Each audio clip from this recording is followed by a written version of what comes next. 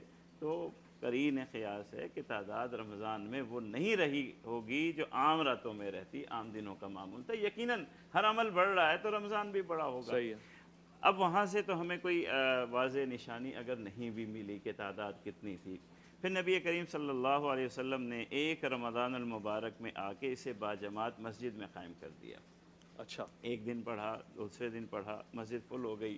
اب تیسرے دن حضور صلی اللہ علیہ وسلم نہیں تشریف لائے۔ جی، اب یہ بات سمجھنے کی ہے کہ تشریف کیوں نہیں لائے، خود حضور نے بیان کر دیا اور فرمایا کہ مجھے تمہاری آمد کی اطلاع تھی، مسجد بڑی ہوئی تھی، اسی لیے میں نہیں آیا کہ تم پر شفقت کی، اللہ، کہ یہ صرف مجھے ہی نہیں پسند، رمضان کی راتوں کا یہ قیام اس شکل میں، گھر میں تو سارے صحابہ تہجد پڑھا کرتے تھے، حضور کے زمانے میں کون سا صحابی ہوگا جو تہجد گھر میں نہیں پڑھتا ہوگا، اور غیر رمضان بھی پڑھا کرتے تھے، اس خاص شکل کے اندر کہ باجماعت نماز ہو رہی ہے، حضور نماز پڑھا رہے ہیں، جسے ہم آج کی تراویح کہتے ہیں، اللہ کے رسول نے فرمایا کہ اللہ کو اتنی پسند آ گئی تھی اور اتنی محبوب ہوئی کہ مجھے خدشہ ہو گیا کہیں یہ فرض ہی کے درجے پہ نہ پہنچ جائے، کیونکہ جو عبادت اللہ کو پسند ہوتی جاتی رہتی ہے اس کے درجات یوں ہی بڑھتے ہیں، سنت پسند ہے، پھر اس کے بعد جو فرائض ہیں وہ اللہ کو اور زیادہ پسند ہے، اللہ کو زیادہ پسند ہے تو اس اور کا پھر مرتبہ بڑھ رہا ہے۔ حضور صلی اللہ علیہ وسلم نے اس کی یہ شکل تو پیدا کر دی، 3 دن آ کے بنا دی اور